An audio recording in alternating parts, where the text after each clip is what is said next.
Vamos a comenzar con la presentación porque ya me conocen, yo me extiendo y me voy de largo. Les comentaba que soy licenciada en nutrición por la Universidad Veracruzana, educadora en diabetes desde el 2020, desde el año pasado, terminé el diplomado por la Universidad Cristóbal Colón. También soy asesora de lactancia materna desde el año 2017. Entonces, bueno, por ahí saben que una de mis principales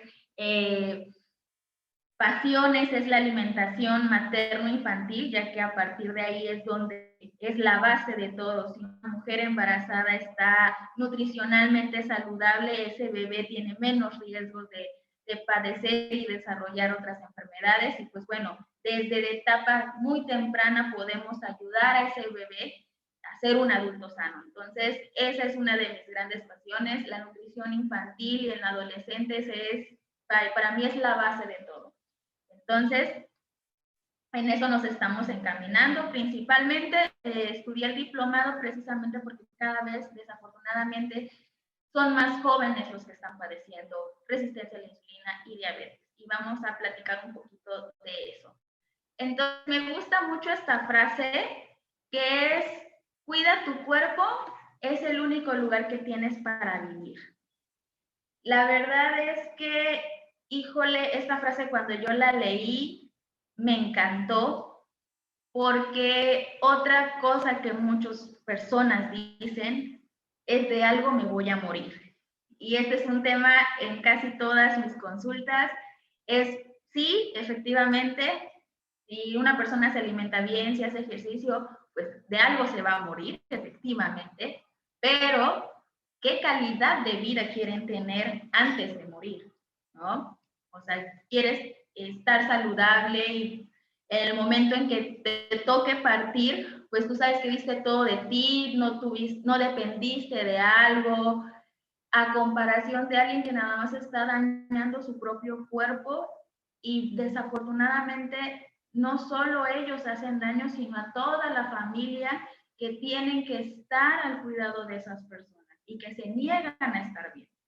Entonces, vamos a tratar de cambiarnos ese chip, porque una cosa es de lo que nos vamos a morir y otra cosa es muy importante, la calidad de vida que queremos tener. Entonces, pues bueno, ¿qué es en sí la diabetes? Bueno, la diabetes es un grupo de enfermedades del metabolismo que causa una alteración en lo que es la absorción de los carbohidratos, causando una hiperglucemia, que es pues la glucosa elevada.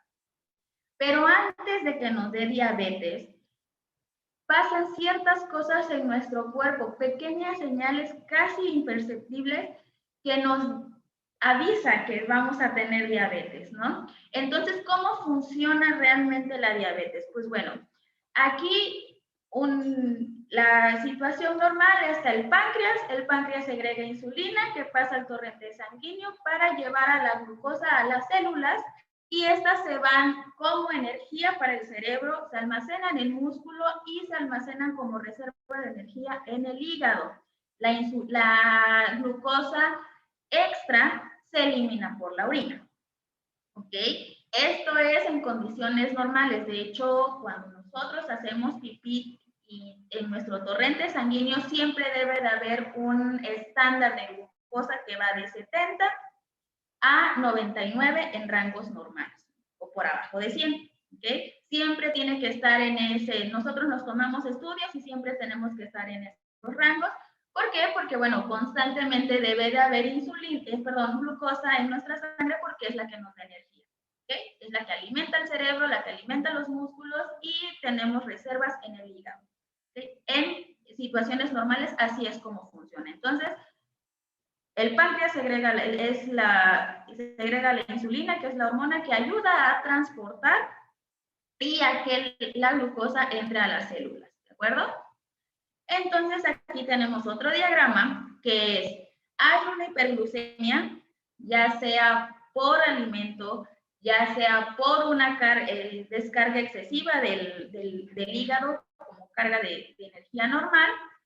Hay una hiperglucemia, eso estimula al páncreas para que segregue la insulina que ayuda a transportar la glucosa, ¿vale? Entonces, esa insulina ayuda a que la glucosa se regularice en sangre y vuelva a parámetros normales, ¿de acuerdo?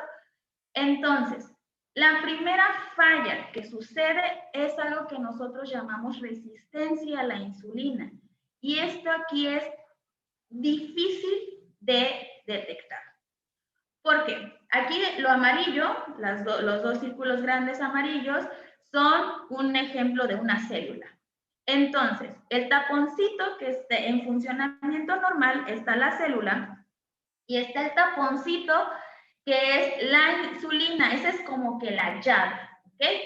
Entra la insulina y ayuda a la glucosa, así, abre la llave y ahí entra la glucosa perfectamente a la célula. Así es como debe de funcionar. Pero, ¿qué pasa cuando tenemos una resistencia? Pues efectivamente es eso. Hay algo que tapa, hay una resistencia que impide que la insulina, que es la llave transportadora, no se pueda alojar en la célula. ¿Okay? Por lo tanto, no puede entrar la glucosa a la célula y se queda en sangre. Entonces, ¿cuál es la respuesta de nuestro cuerpo? Dice, pues no puedo entrar, insulina no puede entrar, páncreas, haz más insulina para destapar la célula y puede entrar. Entonces, esa es la resistencia a la insulina. ¿Okay? Cuando el páncreas hace más o descarga más insulina de la que realmente necesitamos. ¿Por qué? Porque hay algo que impide que la insulina entre a la célula. En este caso, lo más común es la grasa y específicamente la grasa visceral. ¿Okay? La grasa visceral es toda la grasita que tenemos en el abdomen. Entonces, esto es lo que sucede cuando hay resistencia a la insulina. La insulina no puede estar en la célula, por lo tanto, la glucosa no entra y se queda en sangre. ¿Y cuáles los signos o lo más visible para detectar que hay una resistencia a la insulina? Pues bueno, es un cambio de coloración principalmente en las zonas de pliegues, como es el cuello, principalmente la zona más visible es en el cuello, las axilas, y ya en casos muy avanzados es en los nudillos, incluso llega a afectar parte de la frente como si fuera un paño, pero ya son personas con una resistencia pues bastante grave. De hecho, todo el cuello se llega a ver ese cambio de coloración, a veces nada más es un poquito así, un ligerito, es cuando apenas empieza. Entonces, este es el signo, no es mugre. Entonces, porque muchas veces, no, pues es que yo me pongo crema aclaradora y pues nada, no es mugre, no es otra cosa más que un cambio en la coloración por el exceso de insulina que estimula los melanocitos y hace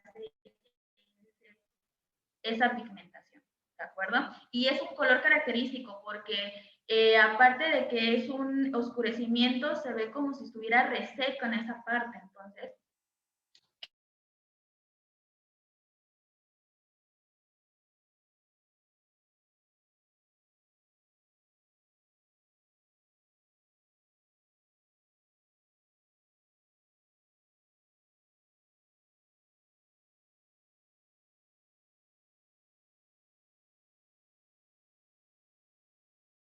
pero es por eso. Entonces, aquí le mandamos a hacer otro estudio que es el para detectar la insulina. Entonces, si la glucosa está normal y la insulina está elevada en sangre, entonces el paciente tiene resistencia a la insulina, ¿de acuerdo? Entonces, y hay que tratarlo para revertir ese efecto, porque, ojo, la resistencia a la insulina sí se puede revertir, ¿okay? Es como que el primer indicador para no llegar a la diabetes. Entonces, en este punto sí podemos revertir la resistencia a la insulina.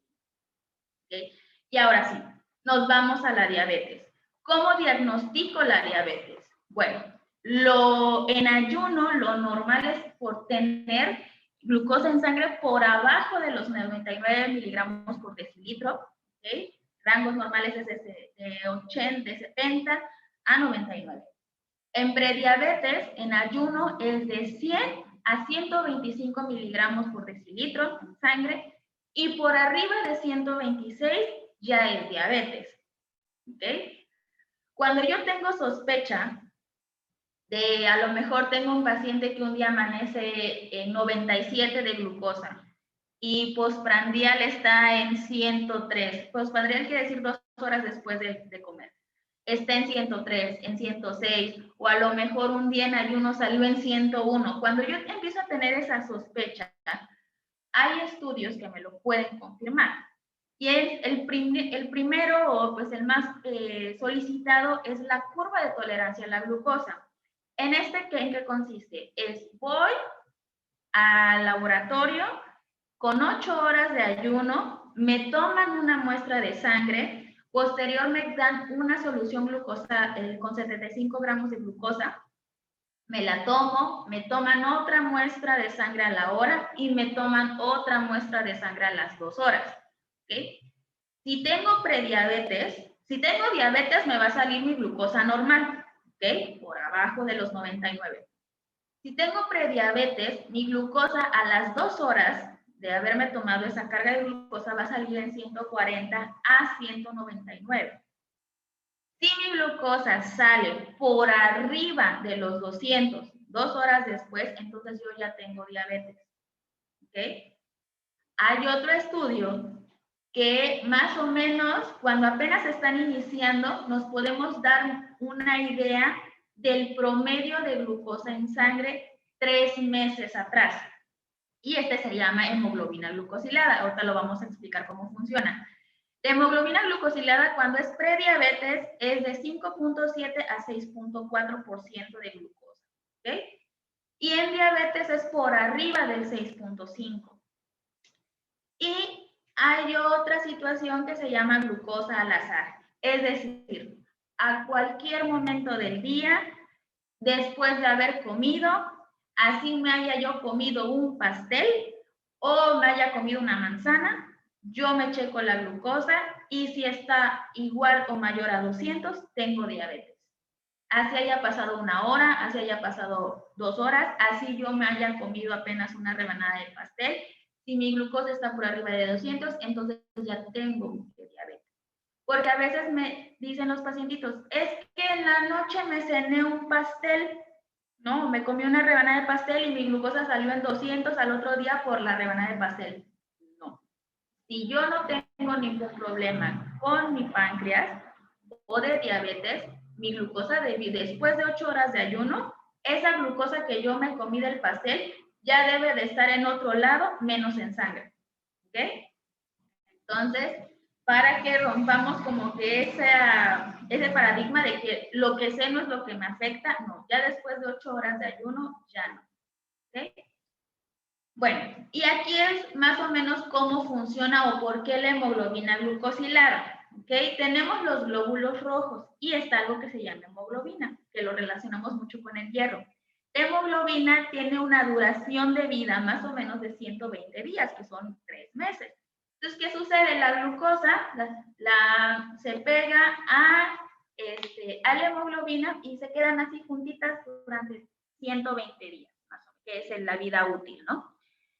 De ahí, nosotros, pues obviamente todos los días se van deshaciendo o pierden su vida útil, muriendo, por así decirlo, la hemoglobina con la glucosa, pero todos los días hay nueva. Entonces, como tiene una duración de 120 días, yo saco sangre y tengo un promedio de la hemoglobina viejita con la nueva. Entonces, por eso es un porcentaje. ¿Okay? Aquí, esto me indica si el paciente ha tenido un buen control de diabetes a lo largo de 3 meses o si el paciente apenas está iniciando con su diabetes.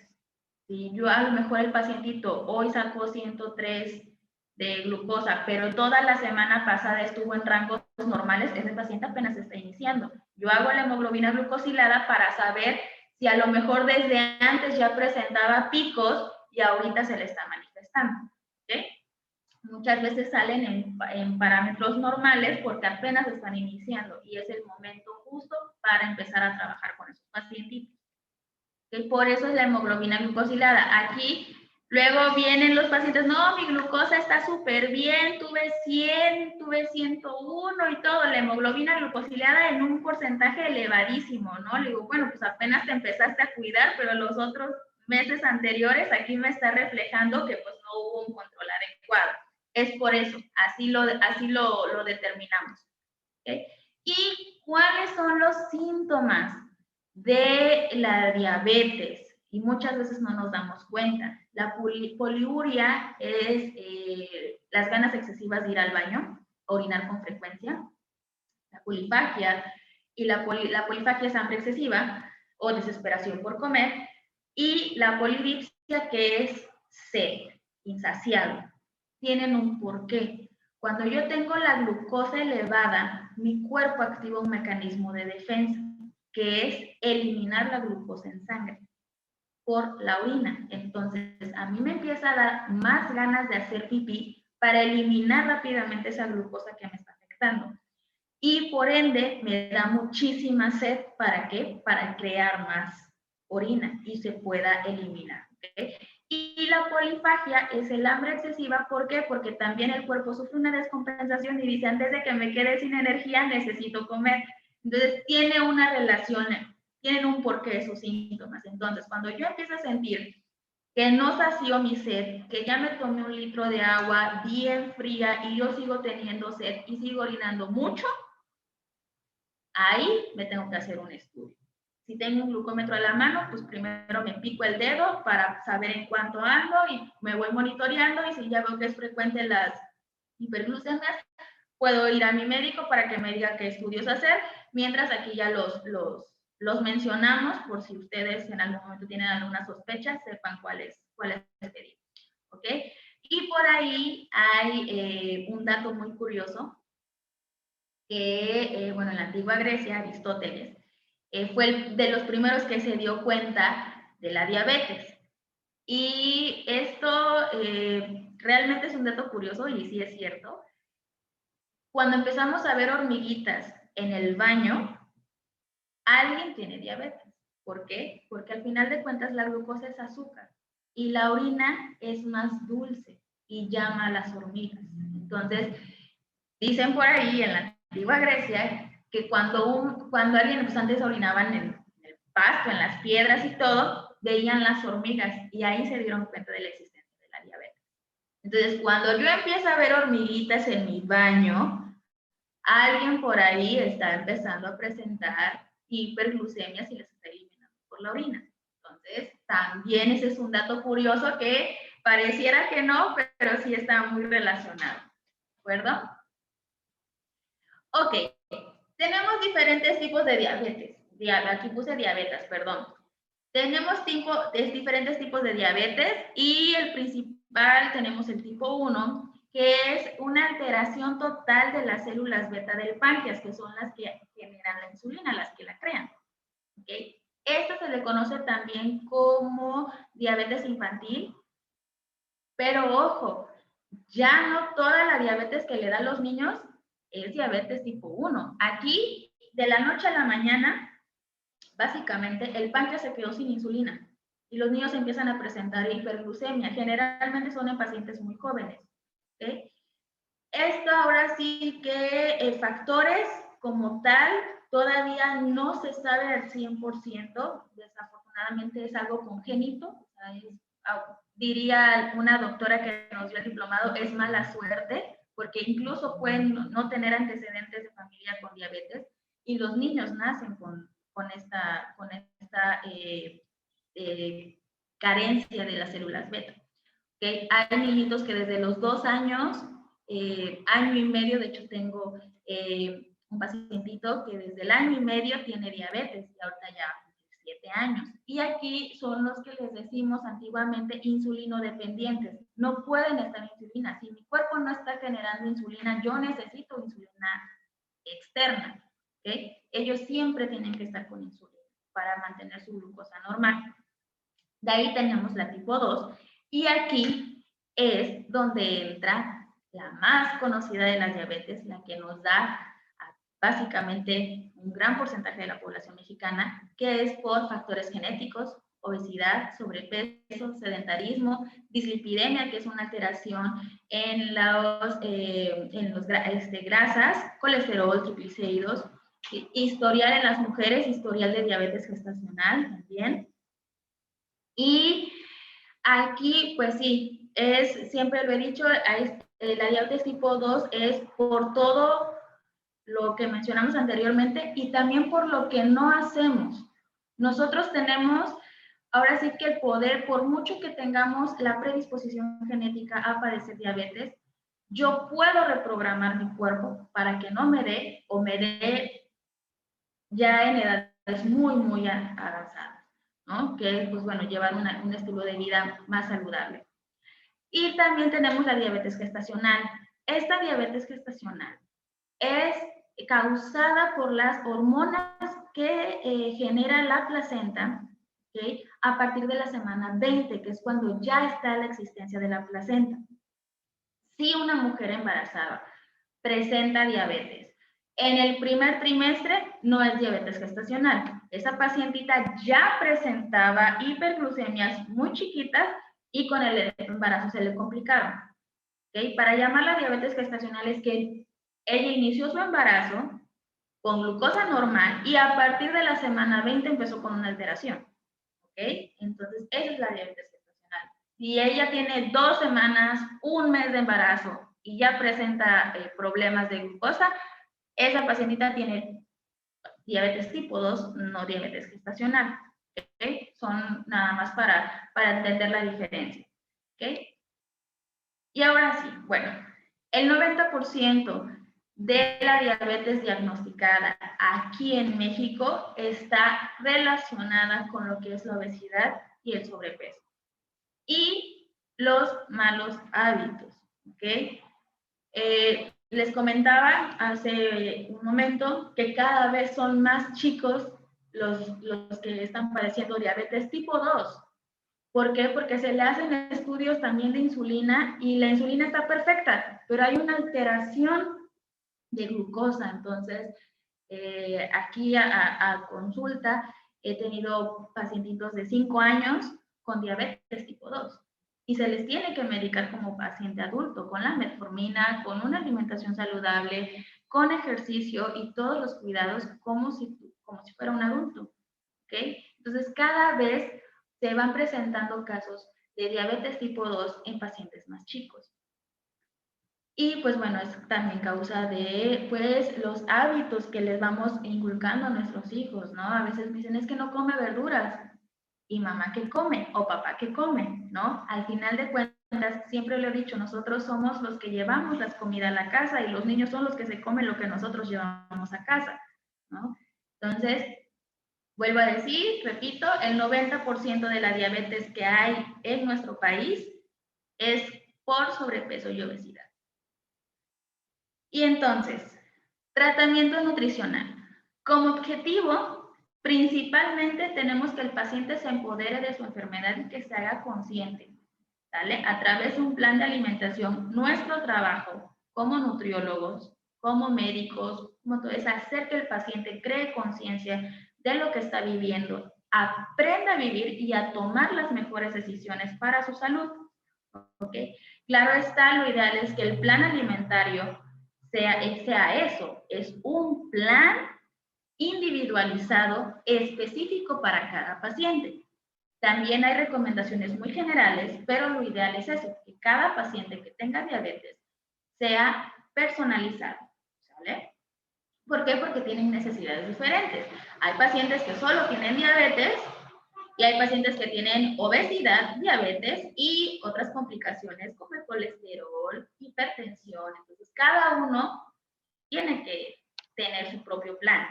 Ya llegó un momento donde se empoderan tanto y aprenden a tomar sus decisiones correctas que los damos de alta y pueden estar perfectamente con sus grupos. ¿Okay? Y pues bueno, recomendaciones generales. Aquí tenemos que, bueno, las calorías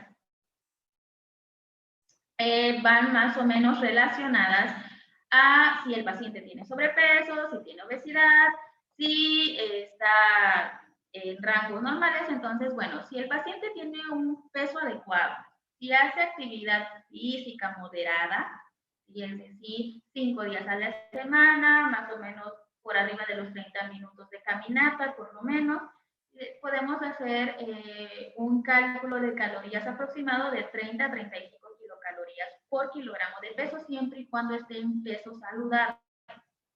¿Okay?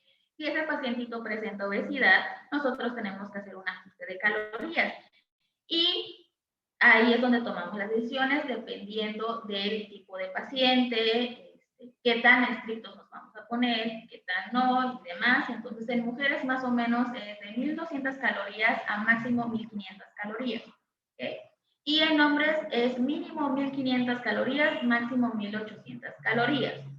¿Okay? Y aquí como objetivo principal es que el paciente pierda el 5% de su peso cuando presentan obesidad para ver mejoras en su glucemia. ¿Okay? Que el pacientito, si está tomando más de 2 hipoglucemiantes, al ir bajando de peso sus glucosas van a mejorar y se pueden ir disminuyendo los medicamentos, y se ha visto que pacientes que usan insulina, ya tienen muchos años con diabetes y que ya están con insulina, sus glucosas llegan a mejorar tanto que se reducen ya sea la cantidad de unidades de insulina o incluso se puede llegar a quitar la insulina en su totalidad. ¿Okay? Entonces, como objetivo principal es que pierdan el 5% de su peso y de ahí ir haciendo ajustes hasta llegar a un peso saludable. De ahí tenemos cierto, ¿cómo decirlo? Miedo o cuidado con los carbohidratos, ¿okay? Que eso es lo que principalmente prohíben, por así decirlo, ¿no? No puedes comer pan, no puedes comer tortillas, no puedes comer frutas, no puedes comer mango, incluso también le echan la culpa a la zanahoria y demás, que porque son dulces. Y efectivamente, estos alimentos, los carbohidratos, son la principal fuente de energía en nuestro cuerpo. ¿Y en qué se convierten? En glucosa. Pero un paciente con diabetes no puede dejar de comer estos alimentos. Los puede comer, pero se modera su consumo. Hay diferentes referencias que nos manejan que tienen de las calorías totales. Nosotros como nutriólogos tenemos que hacer un cálculo de tal manera que no sea menos del 44% del total de la dieta al 65%. ¿De qué depende? La edad del paciente, el tipo de actividad física del paciente, la medicación y los años que tenga con diabetes. Entonces, en una alimentación saludable, un paciente con diabetes no debe de rebasar, tiene que tener mínimo 130 gramos de carbohidratos en total de la dieta. ¿Okay? Aquí lo que hay que hacer con estos pacientitos es que principalmente estos carbohidratos deben de ser altos en fibra, ¿okay? Cereales integrales, cereales como avena, pan integral, pastas, ya venden pastas integrales, por ahí les recomiendo la Moderna tiene ya la pasta integral, el espagueti, la sopita de pasta y sabe deliciosa, ¿sí? ¿Por qué? ¿Por qué tiene que ser altos en fibra? Porque la fibra ayuda a que la glucosa se absorba de manera más lenta en sangre, ¿ok? Y también frutas y verduras. Sí podemos comer frutas, sí se puede, pero obviamente la cantidad es un poco más moderada. ¿Okay? Si yo a lo mejor a un paciente que no tiene diabetes le recomiendo un mango completo, pues al paciente con diabetes es medio mango. Y por ahí mis pacientitos no me dejarán mentir, si comemos frutas. Entonces, la cantidad es menor, ¿sí? Pero sí se puede. También otros alimentos altos en fibra, pues son las leguminosas. Entonces, un paciente con diabetes no debe dejar de comer este grupo de alimentos, pero se modera su cantidad, ¿ok? De ahí nos pasamos a las proteínas. Las proteínas, pues como saben, es el principal componente de nuestros músculos para mantener la salud muscular, y eso es algo también muy importante. No le damos la importancia que tienen a nuestros músculos. y nuestros músculos actualmente, toda la salud muscular es determinante para el estado de salud en general. ¿Okay? Entonces, tenemos un requerimiento para pacientes que todavía no tienen daño renal. Hablábamos que de los carbohidratos es del 44 al 65% total de la dieta. En pacientitos que no tienen daño renal es del 15 al 20%, ¿ok? Y en pacientitos que tienen daño renal es 0.8 gramos de proteína por lo que pesan, ¿ok? Para evitar que aumentar el daño renal, ¿ok? ¿Por qué? Porque, bueno, también se desecha por la orina, entonces lo que menos queremos es que ese riñón trabaje de más. Tenemos también otro que son las grasas, que son los lípidos, y aquí incluso pudiéramos pensar que de las grasas deberíamos de comer menos. Aquí el problema no es comer menos, siempre se los he dicho, sino comer con mejor calidad. Y tenemos, como en todo, calidades en las grasas. Están las grasas saturadas, las grasas monoinsaturadas. Entonces, del total de la dieta debe de ser del 25 al 35%. Y de ahí de eso yo tengo que darle un porcentaje y tampoco me dejarán mentir que lo que predomina es el aceite de canola o el aceite de olivo o el aguacate, las semillas que son las almendras, las nueces y demás, la chía y demás, es lo que predomina. ¿Por qué? Porque son ese tipo de grasas saludables. Y lo que menos va a haber son las grasas trans, que principalmente se encuentran en productos industrializados. ¿Okay? Este es el chiste o el trabajo del nutriólogo para determinar qué porcentaje se le va a dar a cada paciente basado en las necesidades que tengan. ¿Okay? También tenemos la fibra, como les mencioné, la fibra es algo muy importante para ayudar a que la glucosa se absorba de menor manera. Y tenemos dos tipos de fibra, la fibra soluble y la fibra insoluble. ¿Okay? La fibra soluble y la insoluble tienen diferentes funciones. Una me ayuda a tener mayor saciedad, es decir, sentirme satisfecho a la hora de comer y no estar comiendo y comiendo, y ayuda a retardar, a tener más tiempo en digerirse, por lo tanto me siento satisfecho durante más tiempo. ¿Okay? Y la otra me ayuda efectivamente a eso, a que la glucosa se absorba de manera más lenta en sangre. Y estos alimentos, como mencionamos, principalmente se encuentran en los cereales integrales, en las verduras y en las frutas. ¿Okay? Entonces, sí tenemos que consumir ese grupo de alimentos importantes. Y ustedes me dirán, no, pues que está bien complicado todo este asunto, ¿cómo le voy a hacer? Pues bueno, como mencioné anteriormente, tenemos recomendaciones muy generales y herramientas, afortunadamente, pues más visuales que nos ayudan a trabajar. Entonces, si yo tengo diabetes o quiero prevenir la diabetes, hay una herramienta muy general, muy estándar, que nos ayuda a llevar una alimentación saludable. ¿Y cuál es esta? Bueno, pues es un platito, o sea, sí, aquí está la imagen de mi plato, tal cual, y yo lo voy a dividir en secciones. La mitad de mi plato deben de ser verduras, ¿ok? Vegetales, podemos hacer la combinación de 2 vegetales, 3 vegetales. Y entonces aquí tenemos una deliciosa ensaladita con unos pepinos, podemos poner unos espárragos, podemos poner unos nopales. ¿Sí? El caso es que pueden ser de 2 verduras para arriba. ¿Okay? Y debe de ser la mitad de mi plato. De ahí la siguiente mitad yo la divido en 2 partes iguales. Y de un lado voy a poner alimento de origen animal, en este caso puede ser una pieza de pollo, puede ser media pechuga, puede ser una piernita de pollo, o puede ser un bistecito, pueden ser un huevito. Y la otra mitad vamos a poner los cereales o las leguminosas, ¿sí? Y aquí está la cantidad, la palma de la mano es la medida de la carne. La mano es básica para medir nuestros alimentos. Entonces, si yo me quiero comer un bistecito, es la palma de mi mano, ¿ok? Si yo me voy a servir arroz, pasta, lo que sea, es un puñito, es lo que me cabe en un puñito de mi mano.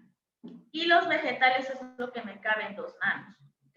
Es esa es la medida de mis manos. Si tenemos niños, es la medida de la mano de los niños, ¿ok? ¿Por qué? Porque se habla que nuestro estómago es del tamaño de nuestro puño. Obviamente es como un globito, se infla, pero tampoco se infla a cantidades industriales. Entonces, más o menos por eso ocupamos nuestras manos para medir los alimentos.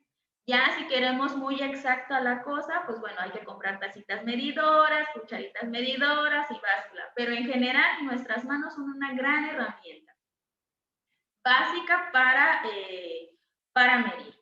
Ahora, como postre son las frutas o la podemos ocupar como colación, ¿de acuerdo?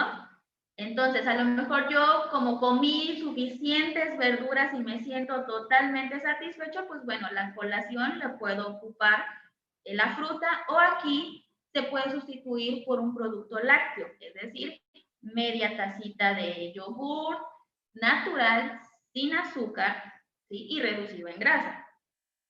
En lugar de la fruta. Si no me la puedo comer como postre, por así decirlo, pues me lo como en la colación. ¿Okay? Y agua.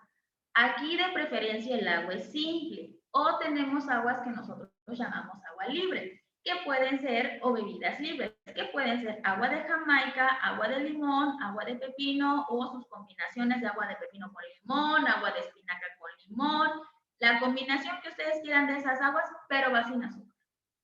¿Vale? Y también entra el café negro sin azúcar o los tés. Aquí no damos agua con fruta. ¿Por qué? Porque nos genera que la fruta, cuando nosotros la hacemos en agua, pierde su principal beneficio, que son las vitaminas, los minerales y la fibra. Entonces, lo que nos estamos tomando de esa fruta es el azúcar natural de esa fruta, que ya no nos aporta ningún otro beneficio más que el puro azúcar de la fruta. La fruta se tiene que comer tal cual como viene en su presentación original. Y si yo voy a comer manzana, me la como a mordidas o si acaso la parto tantito por si tengo algún problema por ahí que me impide comérmela a mordidas, pues la parto y me la voy comiendo. Si es una naranja, me la como en gajos. Cualquier fruta se debe de comer en la presentación que viene. Y agua, pues de preferencia simple o las aguas que mencioné, ya que esas aguas no me generan calorías, ¿okay? Son libres. Si yo me tomo medio litro de agua, me puedo tomar medio litro de agua de Jamaica sin azúcar o me puedo tomar medio litro de té. ¿Okay? Entonces, estas herramientas. Ahora, medida de nuestro plato. Nuestro plato como adultos no debe de medir más allá de 23 centímetros de diámetro. ¿Ok? Generalmente tenemos un plato grandote y no sé si han observado que al bordecito vienen luego bien adornados bonitos y al centro se ve como que una ligera circunferencia. Bueno, pues en promedio esos son los 23 centímetros. Nuestro plato no debe de llegar hasta los márgenes ni rebasar nada. Es lo que está en el centro. Y en los niños debe de medir, niños menores de 12 años, debe de medir aproximadamente 18 centímetros. A partir de los 12 años ya es como si fuera un adulto. ¿De acuerdo? Es la medida del plato de adulto. Y pues bueno, para finalizar, principalmente como objetivo, como conclusión, pues definitivamente una alimentación saludable ayuda a que el paciente, vuelva a lo mismo, se empodere de lo que está padeciendo y que él mismo tome sus decisiones, aprenda a comer, aprenda a llevar un mejor control, porque al final de cuentas, siempre se los he dicho a los pacientes, nosotros como profesionales de la salud podemos darle todas las herramientas posibles desde el plan alimenticio mejor calculado, las dosis de los medicamentos perfectamente calculadas, pero ellos son los que tienen la decisión de seguirlo o no. Entonces, también otra parte muy importante como profesionales de la salud es empoderar al paciente, de que se haga más consciente y sobre todo también de la familia. ¿Okay? También la familia es un factor muy importante para que el paciente sienta ese apoyo y tenga ánimos de seguir adelante, ¿okay? Porque pueden llevar una vida perfectamente normal teniendo diabetes. ¿Okay?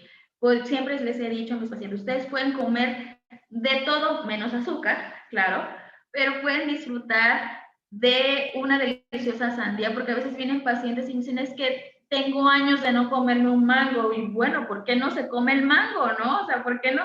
Es que me lo prohibieron, no tengo pacientes que dicen, es que tengo años de no comerme una zanahoria, bueno, ¿por qué no se come la zanahoria? ¿No? Dicen, no, pues es que me la prohibieron. Entonces vamos rompiendo esas ideas, esos mitos, y tengo pacientes muy contentos, que comen de todo, y es bonito porque hasta a veces te salen un poquito de la dieta estricta, ¿no? De, a lo mejor tienen que ir a un restaurante, a un evento familiar, y hasta ellos me dicen, no, me sirvieron una barbacoa, pero pues me comí la mitad de la pieza, nada más una tortilla, y había nopales asados con el pico de gallo, y pues la mitad de mi plato era eso, ¿no? Y se los aplaudo porque es un esfuerzo. Y me dice, y no había, nada más había refresco, pero me fui a la tienda y me compré mi agua, ¿no? Y hasta siento momento porque luego me mandan fotos. Los que son mis pacientitos saben que tienen que mandar foto, evidencia. Entonces, ahí nos vamos dando cuenta que el mismo paciente va tomando sus decisiones y puede llevar una vida perfectamente normal. No todo el tiempo tiene que andar cargando sus verduras al vapor, ¿sí? Y seguir la dieta tal cual. Esa es una parte muy bonita, eh, de crear conciencia y que los pacientes se empoderen. Es muy importante eso, que los pacientes se empoderen de su enfermedad. Siempre les he dicho y les insisto mucho, entre más conozcamos nuestro padecimiento, mejores decisiones vamos a tomar. Y pues bueno, esto sería todo de mi parte. Les agradezco mucho la atención. Yo sé que a veces puede ser un poquito tedioso, pero pues entre más conozcamos y entendamos, por eso empecé un poquito para explicar el porqué de las cosas, el porqué de la importancia de las cosas. Y pues bueno, para mí ha sido un gusto. Yo no sé, ahorita vamos a platicar un poquito sobre sus dudas, pero para mí siempre es un gusto estar con ustedes. Aquí están mis contactos, mi número de WhatsApp, por si llegaran a tener alguna duda muy puntual. Ahí está mi número telefónico, me pueden mandar un WhatsApp, me pueden hacer llamadas, no hay ningún problema. Mis redes sociales como Facebook e Instagram. Y bueno, ¿a qué me dedico? Mis servicios ahorita es control de peso, nutrición materno-infantil, que veo mujeres embarazadas en lactancia materna y bebecitos desde que inician su alimentación complementaria, enfermedades metabólicas como es la diabetes, las dislipidemias, hipertensión, entre otras, y modificación de hábitos, ¿vale? A veces no nada más porque estemos enfermos tenemos que venir al nutriólogo. Y bueno, si me dan chancecito, tengo por aquí una promoción para los que están escuchando y que estén interesados. La consulta inicial, que es donde realizamos todo lo que es una evaluación de historia clínica, conocer al paciente, es una entrevista larga, tiene un costo normalmente de 500 pesos. Ustedes que estuvieron en esta plática poniendo atención, vamos a hacerles un descuento y serían 350, y puede ser de manera presencial aquí en el puerto de Veracruz o puede ser de manera virtual por si no llegan a estar en el puerto de Veracruz, perdón.